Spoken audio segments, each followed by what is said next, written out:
कि आप शिक्षा में ये आप रिलीजन को नहीं ला सकते।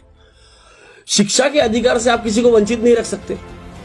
कोई अगर टीका लगाता है मंदिर जाके तो उसे भी कॉलेज में आके पढ़ने का परमिशन है। कोई हिजाब पहन के आ रहा है तो भी पढ़ने का परमिशन है। कोई अगर पगड़ी बांध के आ रहा है तो भी पढ़ने का परमिशन है।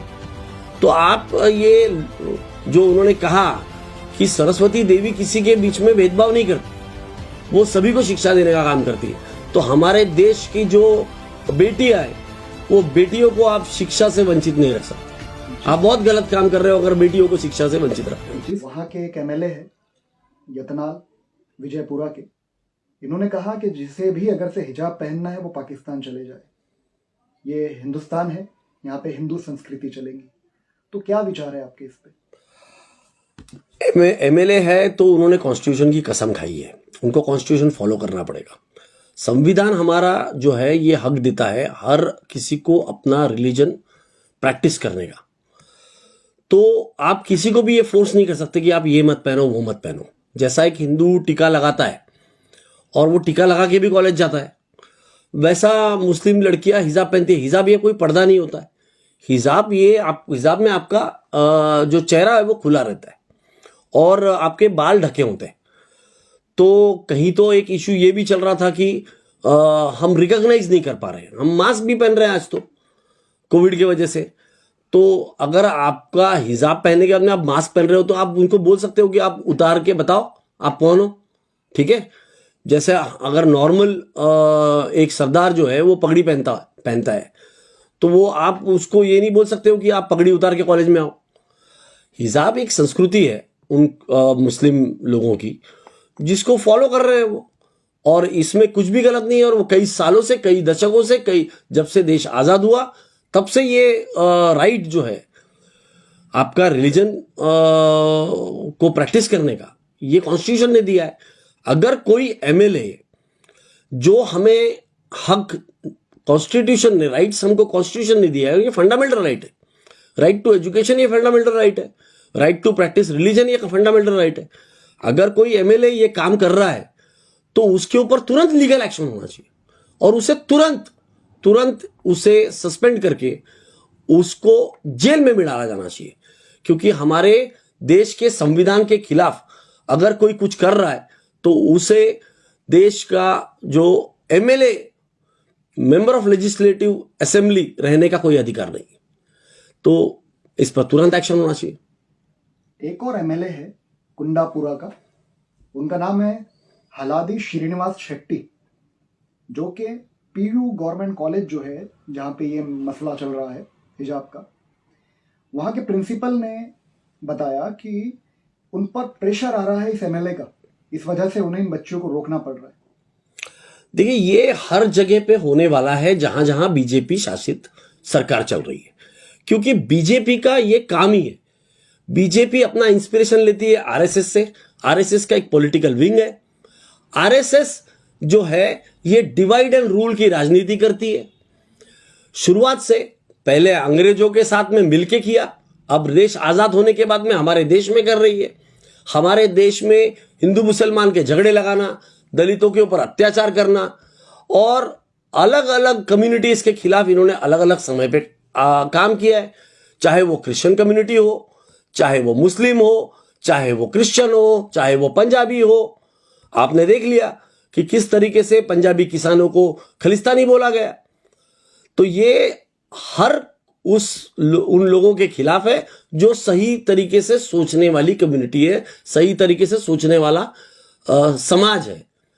दोनों समाजों के बीच में झगड़ा लगा के, पोलराइजेशन करके ये इलेक्शन जीतने का काम करने वाली ये पार्टी है। एक तरीके से जहां जहां चुनाव आने वाले हैं वहां वहां धर्मों के बीच में झगड़े लगाना और पोलराइज करके हमारे वोट लेना, क्योंकि काम तो कुछ कर नहीं रहे।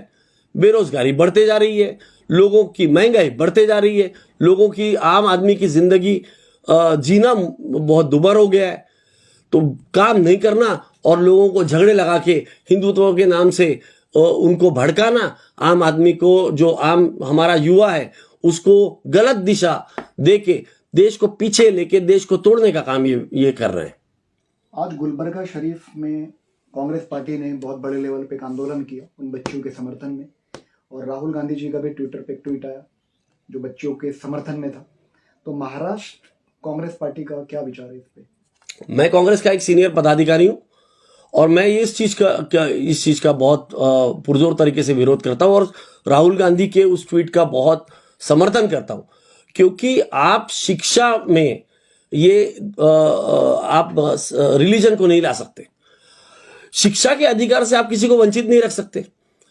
कोई अगर टीका लगाता है मंदिर जाके तो उसे भी कॉलेज में आके पढ़ने का परमिशन है, कोई हिजाब पहन के आ रहा है तो भी पढ़ने का परमिशन है, कोई अगर पगड़ी बांध के आ रहा है तो भी पढ़ने का परमिशन है। तो आप ये जो उन्होंने कहा कि सरस्वती देवी किसी के बीच में भेदभाव नहीं करती, वो सभी को शिक्षा देने का काम करती है। तो हमारे देश की जो बेटियां है वो बेटियों को आप शिक्षा से वंचित नहीं रख सकते। आप बहुत गलत काम कर रहे हो अगर बेटियों को शिक्षा से वंचित रख रहे हो। जिस कॉलेज में बच्चियों को हिजाब पहनने से रोका जा रहा है उसी कॉलेज में भगवान गणपति की पूजा की जाती है, लोग टीका लगा के आते हैं, वहाँ के प्रोफेसर वगैरह। तो हिजाब नहीं पहन के आ सकते लेकिन गणपति जी की पूजा कर सकते हैं, टीका लगा के आ सकते हैं। तो ये धार्मिक भेदभाव क्यों हो रहा है? यही तो हो रहा है। एक तरीके से आरएसएस ये लोगों के बीच में फैला रही है कि जो मेजॉरिटी कम्युनिटी है उसकी चलेगी, वो जो करेगी वो सही है, जबकि हमारा कॉन्स्टिट्यूशन वो चाहे कितना भी माइनॉरिटी कम्युनिटी रहे उसको वही अधिकार देता है जो मेजॉरिटी कम्युनिटी को है। तो एक तरीके से मेजॉरिटेरियन रूल लाने की कोशिश ये आरएसएस द्वारा की जाती है। इनके लोगों द्वारा बार बार बोला जाता है कि आपको हमने दूसरा देश दे दिया, वहां चले जाओ। भाई साहब, यहां पे जो रुके हुए मुस्लिम है ये अपने चॉइस से रुके हैं। उनके पास में ऑप्शन था बट वो अपने चॉइस से रुके। उन्होंने हिंदुस्तान को अपना देश माना है, उतना ही खून दिया है जितना आपने दिया है। आप जो जिस संस्था से अपना पूरा जो आइडियोलॉजी लाते हो उसने इस देश के लिए कुछ नहीं किया। आरएसएस ने इस देश के लिए कुछ नहीं किया। आंदोलन जो देश का चलाया आजादी का, ये औरों ने चलाया। आरएसएस तो अंग्रेजों का साथ था, अंग्रेजों के साथ था, अंग्रेजों की मुखबिरी कर रहा था। तो आप जो बोल रहे हो आज की तारीख में कि चले जाओ, आपको कोई हक नहीं बनता किसी को बोलने का चले जाओ। विजयपुरा के जो एमएलए है, बीजेपी के एमएलए, इन्होंने एक बयान दिया जिसमें कहा कि स्कार्फ पहनना ये तालिबानीकरण है, मतलब ये तालिबान का काम है, जिन्हें भी पहनना है वो पाकिस्तान चले जाए। तो बीजेपी का एक एमएलए ऐसा कहता है, लेकिन क्या बात है कि मुस्लिम समाज के ही कई लोग बीजेपी समर्थक बन गए हैं। हर समाज में दलाल है। ये कुछ जो लोग होते हैं ना, ये कुछ लोग पैसे के लिए अपने धर्म को भी बेच देंगे और अपने समाज को के बारे में नहीं सोचेंगे। वो खुद के स्वार्थ के लिए सब कुछ कर सकते हैं। और ये सिर्फ मुस्लिम लोगों में नहीं है, हर चीज में है। तो ये जो लोग हैं ये अपने निजी फायदे के लिए कुछ भी कर सकते हैं। तो यही लोग आज बीजेपी में शामिल है, जो लोगों को बाकी कुछ नहीं, अपना खुद का स्वार्थ देखना है क्या। तो ये जो बीजेपी का एमएलए अगर ये कर रहा है, बीजेपी का एमएलए अगर ये कर रहा है, तो उसका जो एक्ट है, वो जो काम कर रहा है, वो संविधान के खिलाफ कर रहा है, क्योंकि संविधान में इसके विपरीत बोला गया है। संविधान में हर उस देश के नागरिक को उतना ही हक दिया गया है जितना मेजॉरिटी कम्युनिटी के नागरिक को दिया गया है। हर धर्म को समान अधिकार दिया गया है। तो आप उसमें डिफरेंशिएट नहीं कर सकते। आप एंटी कॉन्स्टिट्यूशन बात कर रहे हो, ये आप नहीं कर सकते। अगर वो कर रहा है तो उसके ऊपर लीगल एक्शन तुरंत होना चाहिए।